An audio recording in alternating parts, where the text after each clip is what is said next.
Selamat datang di kuliah mekanika bersama saya Hari Mahardika, staf pengajar dari FMIPA ITB. Hari ini kita akan melanjutkan materi kuliah gaya sentral yang kali ini membahas tentang hukum-hukum Kepler. Mari kita ikuti materi kuliah dengan seksama. Pada segmen yang lalu, telah kita pelajari persamaan keempat irisan kerucut dapat direpresentasikan melalui persamaan U sama dengan A cos theta ditambah B. Dari persamaan ini, kita dapatkan bahwa solusi lintasan partikel dapat berbentuk elips, bola, hiperbola, dan parabola bergantung pada konstanta K dari gaya kuadrat terbalik dan nilai energi totalnya terhadap kurva energi potensial efektifnya. Sehingga dapat kita rumuskan juga nilai variabel A dan B dari masing-masing bentuk tersebut. Dari keempat irisan kerucut ini, kita akan menggunakan bentuk elips sebagai bentuk lintasan utama pada materi kuliah kali ini. Konsekuensi partikel yang berbentuk elips dijelaskan lebih lanjut menggunakan hukum-hukum Kepler, yaitu 1. Lintasan planet dalam tata surya berbentuk elips. 2. Luas daerah yang disapu vektor posisi planet dari matahari untuk setiap selang waktu adalah sama. Dan 3. Kuadrat dari periode orbit planet T adalah sebanding dengan panjang sumbu A mayor pangkat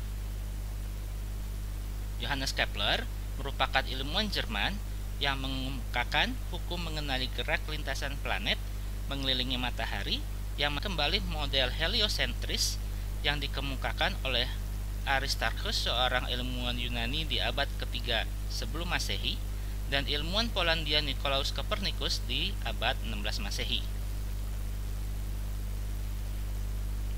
Hukum Kepler yang pertama dikemukakan pada tahun 1609, diformulasikan berdasarkan pengamatan gerak benda-benda langit yang dilakukan oleh bangsawan dan astronom Denmark Tycho Brahe pada tahun 1600 hingga 1601. Pada formulasi ini, posisi matahari dijadikan sebagai fokus dari elips dan digunakan sudut acuan θ0 sama dengan 0 radian. Persamaan irisan kerucut U berbentuk elips sudah kita ketahui sebagai berikut, yang dapat kita modifikasi menjadi R sebagai berikut. Dan kita lihat lintasan R sebagai θ memiliki komponen fungsi kosinus yang dapat bernilai positif dan negatif 1, sehingga kita dapatkan persamaan jari-jari terdekat lintasan elips atau perihelion sebagai berikut, dan persamaan jari-jari terjauh lintasan elips atau aphelion sebagai berikut. Inilah yang menjadi bukti analitik terhadap hukum Kepler yang pertama. Selanjutnya, kita tinjau pengaruh kekekalan momentum sudut terhadap lintasan elips yang telah kita bahas di salin dia sebelumnya. Di titik perihelion dan aphelion berlaku arah vektor kecepatan planet tegak lurus terhadap jari-jari, sehingga berlaku momentum sudut L sama dengan R cross MV yang nilainya ditulis sebagai berikut. Pada gaya sentral, kita ketahui nilai L adalah konstan, sehingga momentum sudut di perihelion adalah sama dengan momentum sudut di aphelion. Oleh karena itu, akan kita dapatkan perbandingan kelajuan planet di aphelion terhadap perihelion adalah sama dengan perbandingan jari-jari perihelion terhadap aphelionnya. Hukum kedua Kepler juga dikemukakan pada tahun 1609 seperti hukumnya yang pertama. Pada formulasinya yang pertama, kita tinjau elemen kecil lintasan elips sebagai berikut. Kemudian kita hitung elemen luas juring dari elips.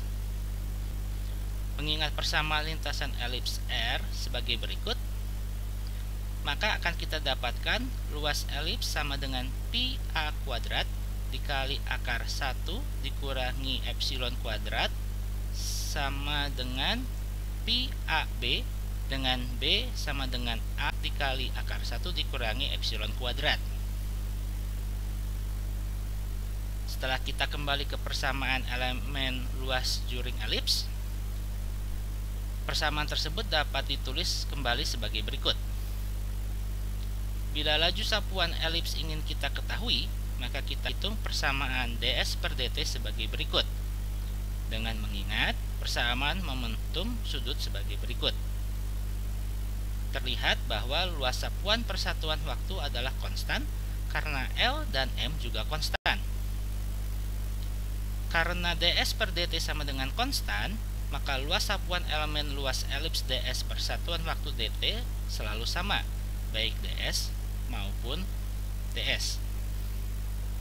Inilah yang menjadi bukti analitik terhadap hukum Kepler yang kedua. Berbeda dengan kedua hukum di awal, hukum ketiga Kepler baru dikemukakan pada tahun 1619. Formulasi hukum ini dimulai dari formulasi luas elips sebagai berikut.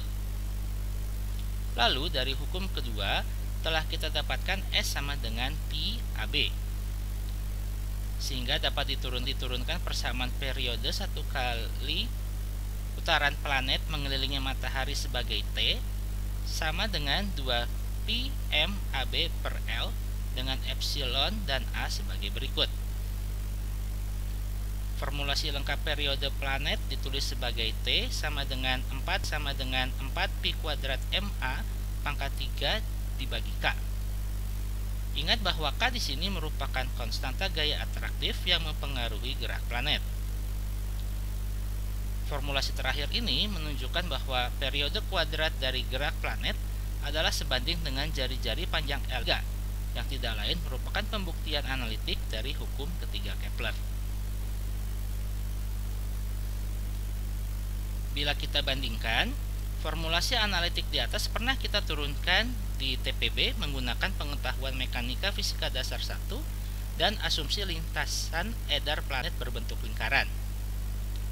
Di formulasi tersebut, kita dapatkan bahwa T kuadrat sama dengan 4 Pi kuadrat R pangkat 3 per GM yang sebanding dengan hasil yang kita dapatkan menggunakan lintasan elips di Salindia sebelumnya. Terima kasih telah mengatasi hukum-hukum Kepler. Kita akan lanjutkan kuliah kita pada pembahasan mengenai contoh soal dan aplikasi gaya sentral pada